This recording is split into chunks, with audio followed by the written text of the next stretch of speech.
Troisième opportunité de prière. La première opportunité de prière, c'est de renverser la situation. Je sais que cela va changer. Philippiens 1,19, je sais que cela va changer. La deuxième opportunité de prière, c'est une occasion d'être connecté, d'être proche, de communier, n'est-ce pas? Oui. Oui. C'est pourquoi le disciple a dit, apprends-nous à prier. Oui, apprends-nous à prier. Numéro 3. La prière est une opportunité de marcher par la foi. Waouh! Prière, opportunité de faire quoi? De simplement marcher par la foi chaque jour dans la vie. De marcher par la foi. Maintenant, ouvrez avec moi dans Luc chapitre 18.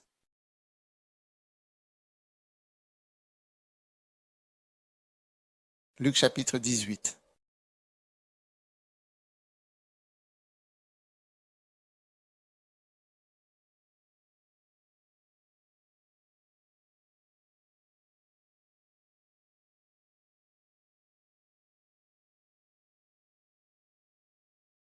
Que dit exactement le verset 1?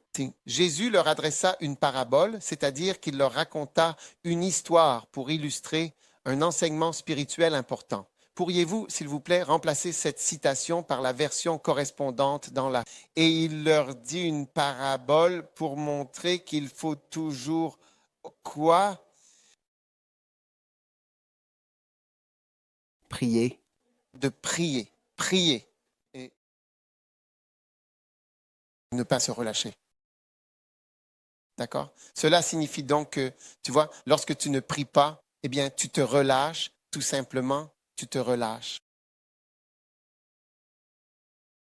Parce qu'il a dit qu'il a raconté une parabole pour montrer que les hommes doivent prier, ne pas se relâcher. Donc, lorsque tu ne pries pas, tu te relâches. Vous vous évanouissez à cause de la prière.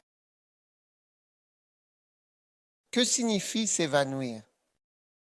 Cela veut dire s'effondrer, c'est-à-dire tomber à terre ou perdre ses forces à cause de la fatigue, de l'épuisement, de la chaleur ou de la soif lorsque le corps ne peut plus continuer. Cela peut aussi se produire en cas de tout autre manque de force physique.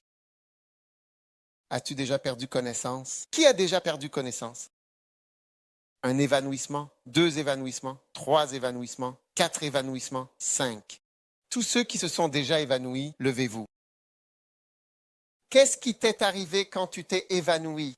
Comment tu t'appelles déjà? Grâce. Tout était noir et je ne savais pas où j'étais. Donc c'était comme je ne sentais plus ma jambe ni rien. Je me suis juste retrouvée par terre. Par terre, au lieu de prier, n'est-ce pas? Tu t'es retrouvé par terre. Au lieu de prier, tu étais par terre et tu es juste devenu faible. Oui. Et toi? Qu'est-ce qui t'est arrivé? C'était comment de t'évanouir? Perdre connaissance et je suis juste tombée par terre. Tu as perdu connaissance et tu es juste tombé. Donc tu n'étais pas en train de lire un livre, Non, tu n'étais pas envoyé des messages sur ton téléphone, non, tu ne discutais pas avec des gens, non, tu faisais quoi? Rien. rien. Et les gens t'aidaient plutôt. Oui, Les gens craignaient. oui, s'il vous plaît. Tout le monde était inquiet, non? Que s'est-il passé quand tu t'es évanoui? Mon cerveau, c'était comme une coupure de courant, comme si je ne savais plus rien. Je ne me souvenais même pas comment je suis tombée comme ça. Tu ne savais même pas comment t'es tombé? Soudainement, tu n'étais plus là. Donc Dieu dit de prier et de ne pas tomber sans savoir ce que tu fais.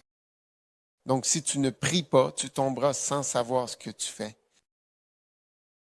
Et les gens autour commenceront à pleurer pour toi. Ça va? Est-ce qu'elle va bien? Certaines personnes voudront même te verser de l'eau dessus. Oui. Oui. Certaines personnes peuvent penser que tu meurs. Oui. Combien d'entre vous, quand vous vous êtes évanoui, on a cru que vous mourriez? Combien d'entre vous, en vous réveillant, vous êtes-vous dit, peut-être que j'étais en train de mourir? Ceux qui se sont évanouis et ont pensé cela, levez la main. Oui. Si vous... Je me suis évanouie. La seule chose dont je me souviens, c'est que je suis allée au frigo pour prendre de l'eau à boire et c'est tout. T'étais parti? Oui, Par terre? par terre. Et qui pleurait sur toi? Il n'y avait personne. La seule personne qui est venue, c'est mon fils. Et mon fils m'a réveillée. Quand je me suis réveillée, c'était comme si j'avais été allongée pendant 3 heures. 3 heures? Wow! C'est grave. Et toi alors? J'étais debout sur la chaîne de montage et il faisait tellement chaud que je me suis évanouie. Alors, comment c'était quand tu t'es évanoui? C'était probablement un trou noir. Tu t'es senti détendu, t'es relâché? Non. Mais tu étais par terre. Oui, ma tête. Tu te reposais au mauvais endroit, non? Où étais-tu? Où es-tu tombé? À l'école, à la chaîne d'assemblage. À l'assemblée? Tu es à l'assemblée et tu es allongé. Quand tout le monde est debout, toi, tu es allongé, n'est-ce pas? Tu n'étais pas allongé?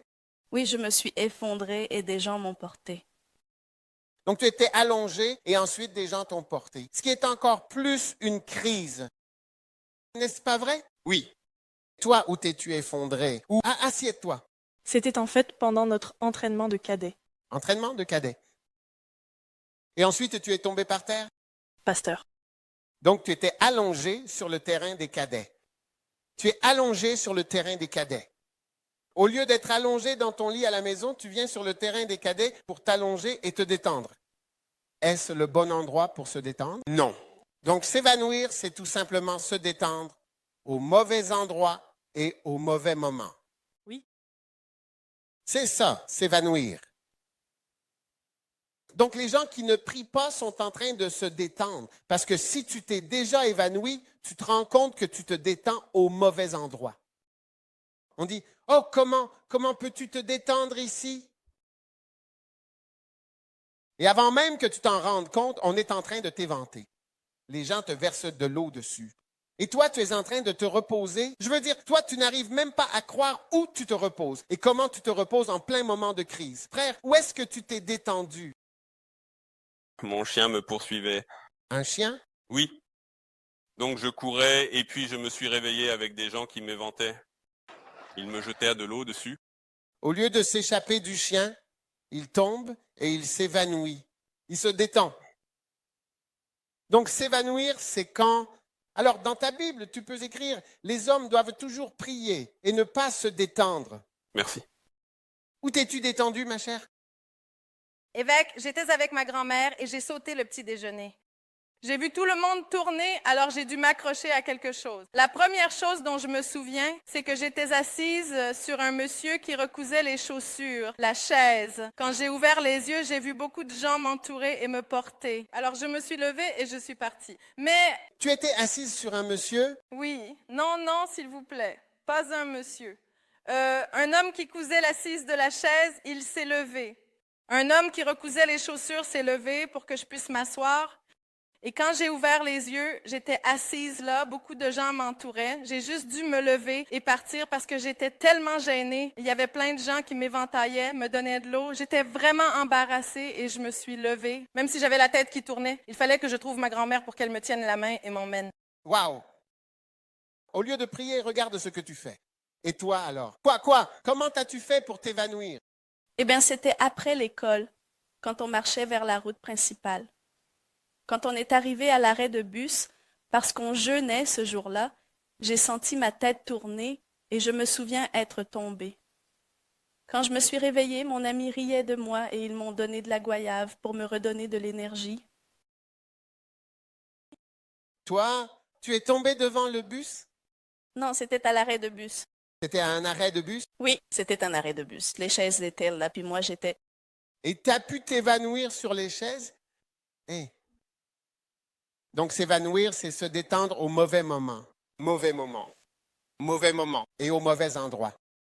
S'allonger au mauvais endroit. Hein?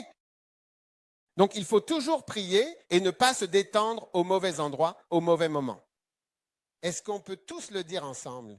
Lisons-le ensemble maintenant. Et au lieu de dire ne pas s'évanouir, dites ne pas se détendre au mauvais endroit et au mauvais moment. Prêt? C'est parti. Et il leur dit une parabole. À cette fin, il faut toujours prier vraiment et ne pas se détendre au mauvais endroit et au mauvais moment. On le refait encore. À cette fin, il faut que les hommes prient toujours et ne se découragent pas. Et j'ai fait une erreur, alors recommençons. Prêt? C'est parti. Et il leur dit une parabole pour montrer qu'il faut toujours, sans exception, prier et ne pas se relâcher au mauvais endroit et au mauvais moment. Miséricorde.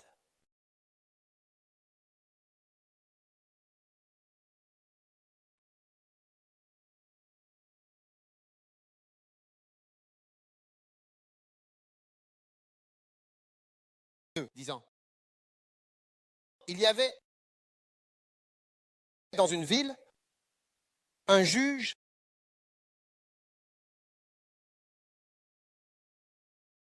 qui ne craignait pas Dieu et n'avait d'égard pour personne. Vous êtes là? Verset numéro 3, ici.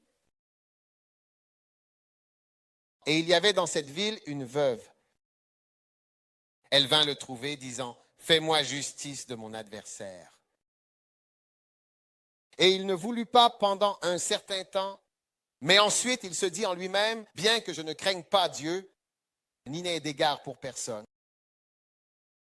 Néanmoins, parce que cette veuve m'importune, je lui ferai justice, de peur qu'à force de venir, elle ne me cause de la lassitude à la longue. »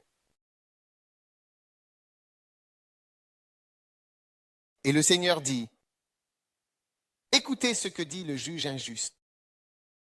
Et Dieu ne ferait-il pas justice à ses élus qui crient à lui jour et nuit, et tarderait-il encore à leur égard? Je vous le dis, il leur fera promptement justice. Mais lorsque le Fils de l'homme viendra, est-ce qu'il trouvera la foi sur la terre? » Maintenant, ce que cela signifie, c'est qu'il y avait un juge qui ne se souciait pas des gens. Pouvez-vous imaginer avoir un tel juge? Quand le juge voit la pauvre veuve, il ne se soucie pas d'elle. Vous êtes veuve et alors, allez au diable. Vous les femmes, vous êtes tellement méchantes. Quand votre mari meurt, c'est bien fait pour vous. Sortez de mon tribunal. Et il ne craignait pas Dieu du tout, parce que Dieu aime les veuves. Toute veuve que vous voyez, vous devez être spéciale. Traitez-les de façon particulière, parce que Dieu est le mari des veuves. C'est ce que dit la Bible. Alors, ce juge avait une veuve qui venait le supplier. « S'il vous plaît, sauvez-moi. Cet homme m'a fait du mal. » Mais ce juge qui ne craint pas Dieu, il a dit, « Cette femme va me déranger. Je connais son genre. Je sais qu'il y a certains types de personnes, ils n'abandonnent jamais. Je ferais mieux de simplement lui répondre. Sinon, je n'aurai aucune paix dans mon espace personnel. Même mes vacances seront perturbées par cette femme. Et de peur que, en venant sans cesse, elle ne me fatigue. Donc, puisque cette veuve ne cesse de m'importuner, je vais lui rendre justice afin qu'elle ne finisse pas par m'épuiser avec ses venues. » Verset 6, continuez s'il vous plaît, verset 6. Et le Seigneur dit, écoutez ce que dit le juge injuste. Et Dieu ne ferait-il pas justice à ses élus qui crient vers lui jour et nuit? Va-t-il continuer à les faire attendre? Verset 8. Je vous le dis, il leur fera promptement justice. Et rapidement. Cependant, lorsque le Fils de l'homme viendra, trouvera-t-il encore la foi sur la terre? Les croyants. Maintenant, pourquoi parler de foi? Vous voyez, supposons, comment t'appelles-tu? Encore Vinny? Viens, viens. Voici Vinny. D'accord, viens, suis-moi. Vinny veut que je l'emmène à Paris. D'accord, alors viens, Vinny, viens avec moi. Suis-moi avec ton livre et ton stylo. Tu ne veux pas que je t'emmène à Paris? Tu le veux? Oui, s'il plaît. Magnifique. Vinny, suis-moi. Maintenant, tu vois, elle me suit. Et Tu sais, l'exemple que j'ai donné à propos de l'emmener à Paris, c'était dans le premier point. Tu comprends? J'en suis au point numéro 3. Partout où je vais, tu dois dire, s'il te plaît, emmène-moi à Paris. Partout où je vais. Hey. Je dis, oh, va t'asseoir, ne t'inquiète pas. Va t'asseoir.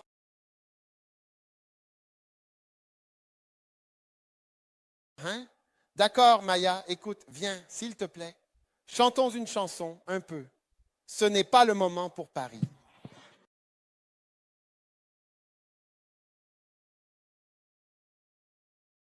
Moi, c'est trop. Maintenant, elle ne me laisse aucun espace. Comment puis-je me libérer de celle-là? Je marche plus vite, je marche plus vite.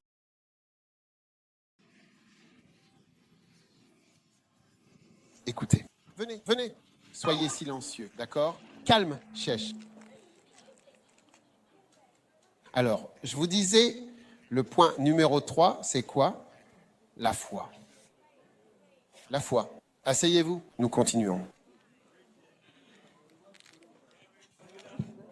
Vous êtes censé continuer avec persévérance. Évêque, nous sommes venus à vous.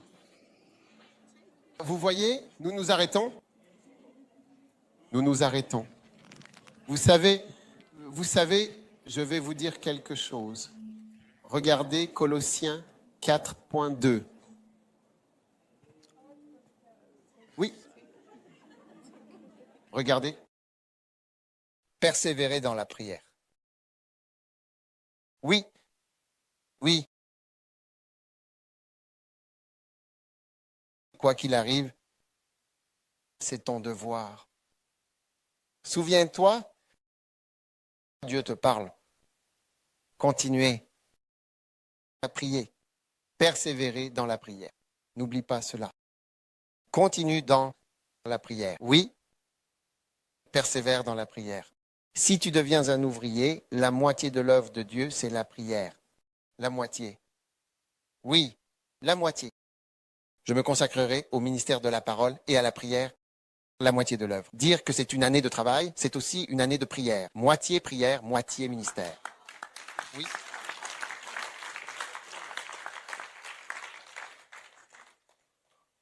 Continuez. Dans la prière, es-tu toujours à Tonga? Continuez à prier, car l'œuvre à Tonga, c'est de prier parce que Dieu sauvera les Tongiens. Les Tongiens sont égaux. Les Tongiens, les Tongiens, les Tongiens. Dieu sauvera les Tongiens. Persévère dans la prière. Continuez. Nous ne nous arrêtons pas. Ce pourquoi nous avons prié, Dieu va y répondre. Oui, je ne sais pas pourquoi tu pries. Continue de prier. Continue de demander.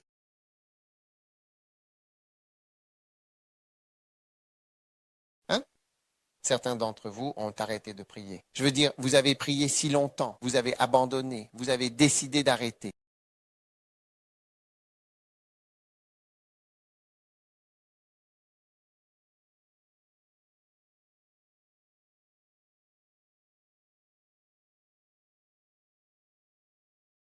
Hébreux 11, verset.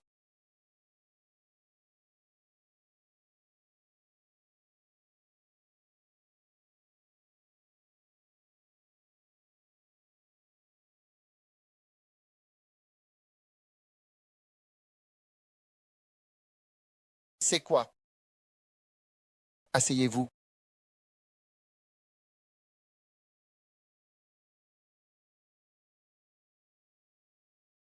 Chante-le pour moi. Je ne peux pas abandonner maintenant. Je ne peux pas abandonner maintenant.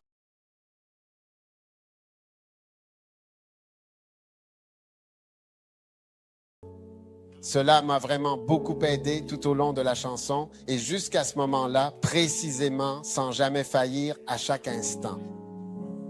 Mais vous savez, Dieu a touché mon cœur. Viens, évêque Richard. Âge? 18. Des billets qui t'emmènent à Paris? Oui, tu vois, vraiment. Non. Je vais t'emmener en avion à Paris. Tu dis que tu ne connais personne là-bas? Pas de problème. Je connais quelqu'un, je connais beaucoup de monde là-bas. Personne ne m'a dit que le chemin serait vraiment facile. Et je ne crois pas qu'il soit probablement allé aussi loin pour m'abandonner. Absolument. Oui. Parce que vous voyez comme elle continuait, alors je me suis dit non. Je devrais vraiment prendre un billet. Vraiment, pour que cette fille puisse aller à Paris en vacances. Je ne sais pas quand c'est la période des vacances. Je ne sais pas quand c'est la période des vacances. Quand sont vos vacances en août? Quand sont les vacances?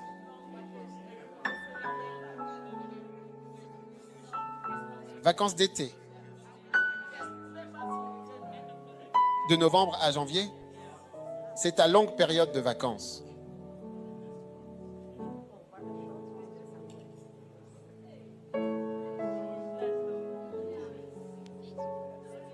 Oui.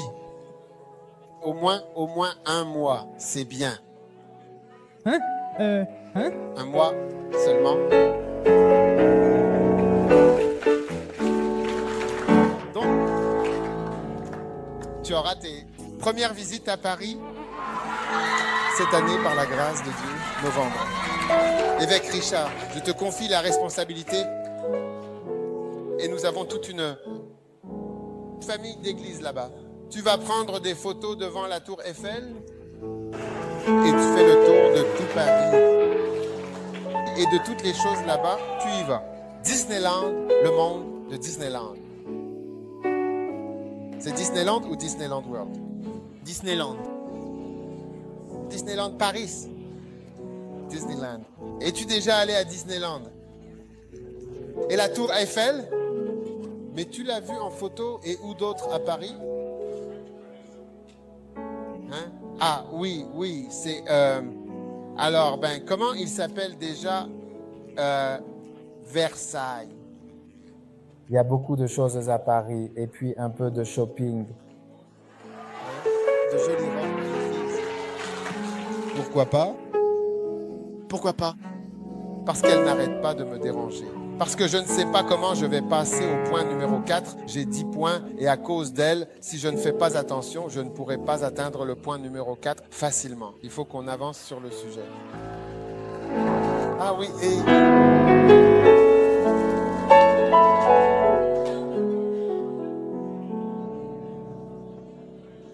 peut-être qu'une de tes amies ira avec toi, je ne sais pas comment elles vont y aller.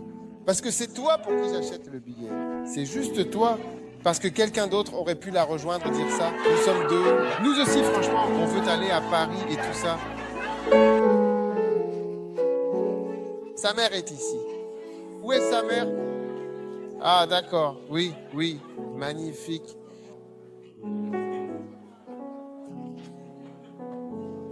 Alors elle va. Je verrai tes belles photos de Paris.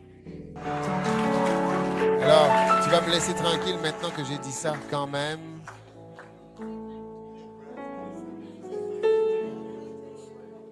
Oh. Prenons une photo de Paris. Où est-tu?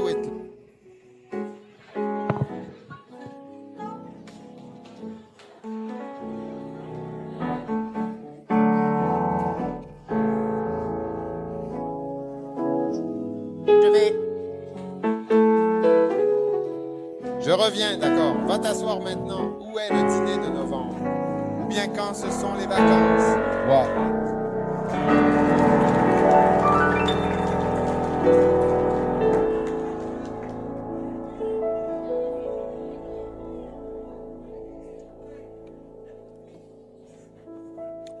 Tu sais ce que le Seigneur dit? Ce que tu as fait pour elle, je le ferai pour toi. C'est ce que le Saint-Esprit m'a dit. Ce que tu as fait pour elle, je le ferai pour toi. Moi, ça, je ne sais pas pour toi. Prie pour toi-même, mais je te dis ce que Dieu m'a dit. Ce que j'ai fait pour elle, il le fera pour moi. Ce pourquoi j'ai prié, et j'ai continué à prier, et j'ai prié encore, dont je n'ai toujours pas vu la réponse. Et il fera ce que j'ai fait pour elle. Il le fera pour moi. Je ne sais pas ce que le Saint-Esprit te dit à toi, mais c'est ce que le Saint-Esprit me dit à moi. Ce que j'ai fait pour elle, je le ferai pour toi. Je le ferai pour toi. Et c'est ce que Dieu fera pour toi. Chaque fois que tu pries et que tu l'invoques et que tu persévères. Et laisse-moi te dire une chose. Il n'existe pas un être humain sur cette terre qui n'ait pas des choses pour lesquelles il prie depuis longtemps. Ça n'existe pas. Il n'y a personne, moi y compris, qui n'ait pas des choses pour lesquelles il prie depuis longtemps sans avoir de réponse. Ça n'existe pas. Au moins, moi, je peux te faire une liste.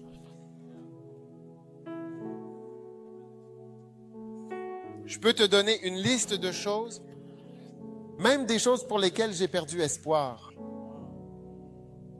Perdu espoir. Que ça change un jour. Oui. Il n'existe pas un être humain qui n'est pas,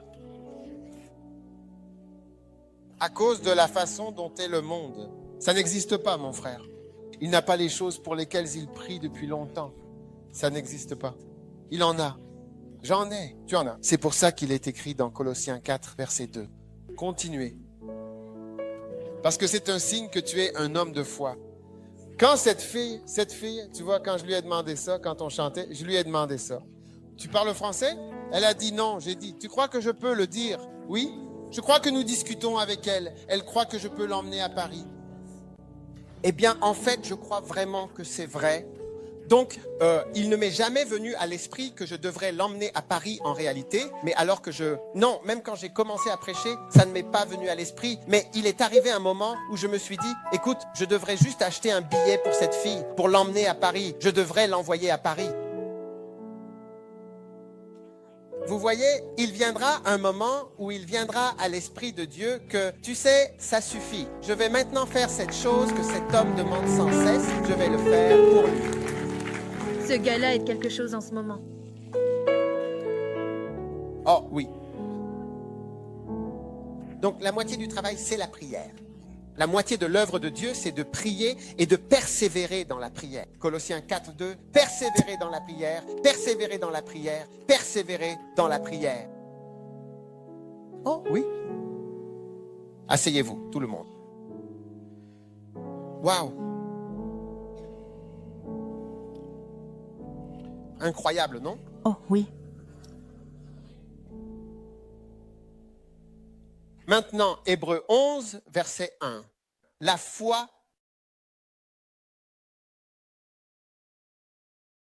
est une ferme assurance des choses qu'on espère. Parce que la prière, c'est la foi. Donc, quand tu pries, c'est la substance de ce que tu espères obtenir. C'est ça. Maintenant, verset 2. Je vais vous surprendre. Êtes-vous prêts à être surpris? Amen. Combien d'entre vous veulent un choc spirituel? Il est écrit, c'est par elle que les anciens ont obtenu un bon témoignage. Cela signifie que ta prière persévérante te fait obtenir un bon témoignage. Waouh. Cela te donne un bon témoignage au ciel. C'est comme si on te disait que ton rapport devient de mieux en mieux, encore et encore. Waouh! Êtes-vous prêts pour un autre choc? Oh, oui. Verset 3. Par la foi, nous comprenons que les mondes ont été formés par la parole de Dieu, de sorte que ce qu'on voit n'a pas été fait de choses visibles. Par la foi, nous comprenons que le monde a été formé. Donc, la formation de ton monde se fait par la foi. Encadrement, que tout le monde dise former ou peut-être créer ton monde. Vous créez. Combien d'entre vous veulent créer un bon monde pour leur vie? Vous le créez par la foi. Par la foi, nous comprenons que les mondes ont été formés. Donc la foi te permet de former ton monde par la parole de Dieu. Et cette foi, c'est la prière. Juste, tu sais, alors comment exercer la foi? Prie. Plus tu pries, plus.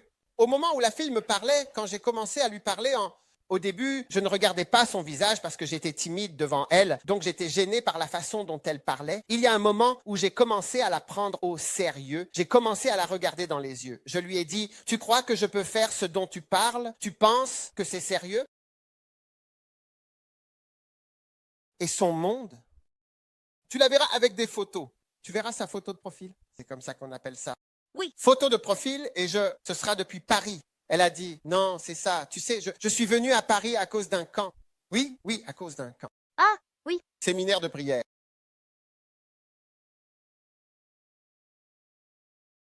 C'est incroyable. C'est incroyable. Donc, ton monde est en train d'être façonné chaque fois que tu te lèves et que tu lèves la main.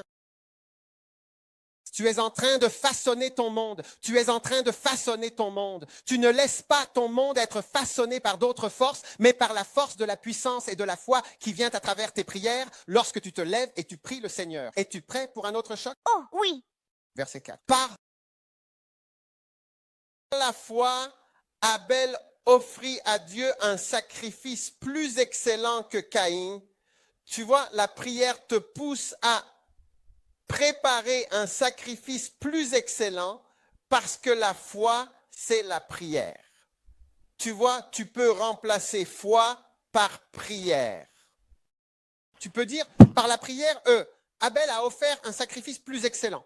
Parce que Jésus a dit, lorsque le Fils de l'homme viendra, trouvera-t-il la foi? Pas la prière, même s'il parlait de la prière. Donc, il essaye de te dire que prier, c'est la foi. Quand tu vois un homme prier longtemps, c'est un homme de foi. C'est un homme de foi. Quand tu ne crois pas en Dieu, c'est pour ça que tu ne pries pas. Tu crois en l'homme, c'est pour ça que tu appelles les gens au téléphone et que tu vas voir les hommes. Toi, tu vois des connexions chez les gens parce que tu crois aux hommes. Mais quand tu as la foi, cela veut dire que tu pries. Quand tu pries, cela veut dire que tu as la foi. Donc, par la prière, tu offres un sacrifice plus excellent. Laisse-moi te dire quelque chose. Prier est un sacrifice plus excellent que l'argent. Prier est plus dur que de donner de l'argent.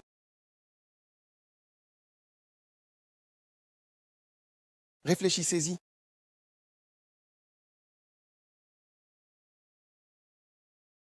Pensez-vous que je sois plus proche de quelqu'un parce que cette personne me donne de l'argent? Je suis plus proche parce qu'il donne plus d'argent à l'Église. Je suis plus proche des personnes qui me parlent. Ce sont ces personnes dont je suis proche. Je suis proche des personnes qui me parlent. Tout le monde ne me parle pas. Si tu parles, je parle. Ceux qui ont une relation avec moi, eux aussi. C'est pourquoi je vous parlais de fausse humilité, car beaucoup de gens en font preuve.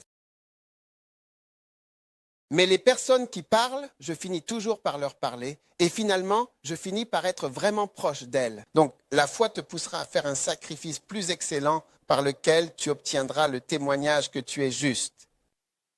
Oui, ce qui veut dire que tu seras prouvé et reconnu comme une bonne personne. Oh oui, par la prière, Abel a par son acte offert à Dieu un sacrifice qui était considéré comme plus excellent. Numéro 5, verset 5. Magnifique. Par la foi, Enoch a été enlevé afin qu'il ne voie pas la mort et il ne fut pas trouvé. Alors, dites-moi, il a été quoi finalement? Trouvé. Il a quoi? Trouvé. Il n'a pas été trouvé. Il n'a pas été trouvé parce que Dieu l'avait enlevé. Et avant son enlèvement, il avait ce témoignage qu'il plaisait à Dieu. En d'autres termes, il avait le témoignage qu'il priait. Il était un homme de prière. Par la prière, Enoch fut enlevé.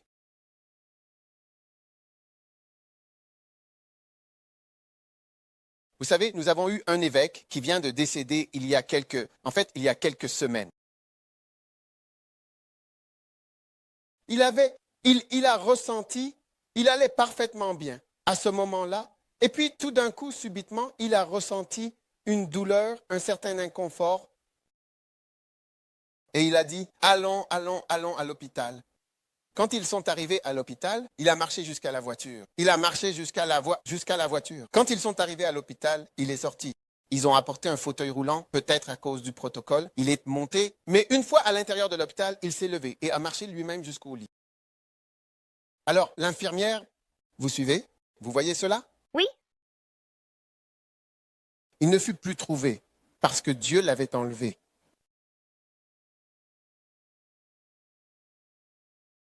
Lorsqu'il était allongé sur le lit, l'infirmière a doucement commencé à poser des questions sur l'argent.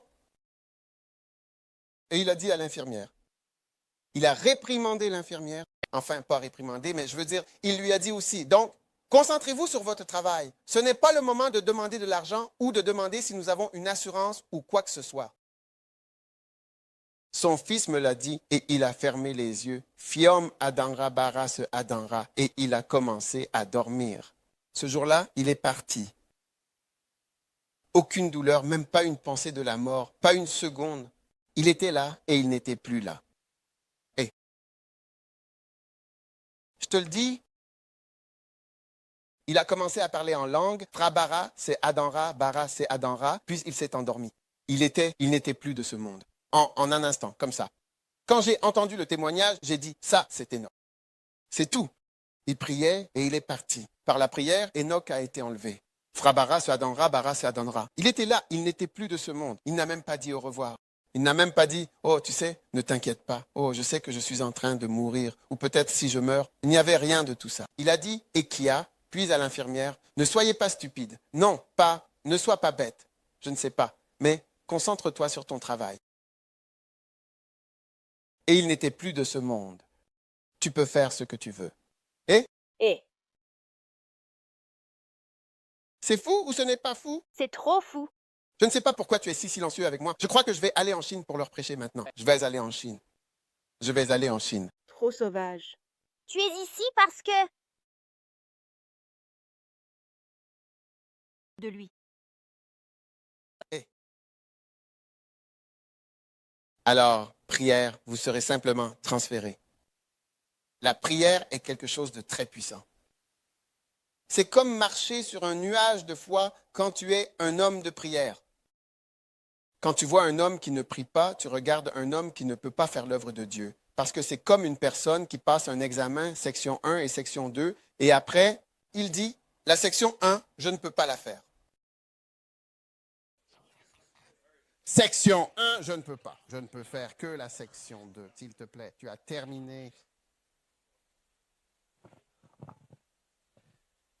Et le dernier verset, le verset 6, par la foi, verset 6, sans la foi, il est impossible de ressentir ainsi en cela. Sans prière, on ne peut plaire à Dieu. Sans la foi, il est impossible de plaire, ce qui signifie que sans prière, il est impossible de plaire à Dieu. Donc, pour ceux d'entre vous qui se demandent, qu'est-ce que je fais? Est-ce correct? Est-ce que je pense correctement ou est-ce que je pense mal? Tu penses mal lorsque tu ne peux pas prier. Hein? Est-ce que je pense correctement ou est-ce que je pense mal? Je pense mal. Quand tu ne peux pas prier, à partir d'aujourd'hui, tu vas te lever et prier. Lève-toi et prie. Amen. Lève-toi et prie. Levez-vous et priez tous. Mettez-vous debout. Vous pouvez vous asseoir. La prière est une occasion unique et précieuse de plaire vraiment intensément à Dieu. C'est le point numéro 4. La prière est une occasion unique et précieuse de plaire vraiment intensément à Dieu. Amen. Magnifique. C'est quoi? C'est une occasion précieuse de vraiment plaire intensément à Dieu. Il est écrit, sans la foi, il est impossible de plaire à Dieu. Amen. Sortez maintenant votre offrande. Nous allons faire une pause de quelques minutes et revenir pour la dernière session d'aujourd'hui. Je ne veux pas. Si vous repartez, vous serez en retard pour revenir, donc nous n'allons nulle part. Nous faisons juste une pause ici, puis nous reviendrons ici pour la dernière session. Amen. Donc nous n'allons nulle part, mais combien parmi vous vont prier plus que jamais auparavant? Amen. Vous voyez, prier est une chose incroyable, mais en réalité, ce n'est que la moitié du travail. Et si vous ne priez pas, oubliez votre connexion avec Dieu. Elle est perdue. Il n'y a plus de connexion. On peut vous appeler pasteur, révérend, évêque, peu importe, peu importe. Si vous ne priez pas, vous avez perdu votre connexion avec Dieu. Oui. Vous avez perdu quoi? La connexion, c'est tout. Connexion avec Dieu. Amen.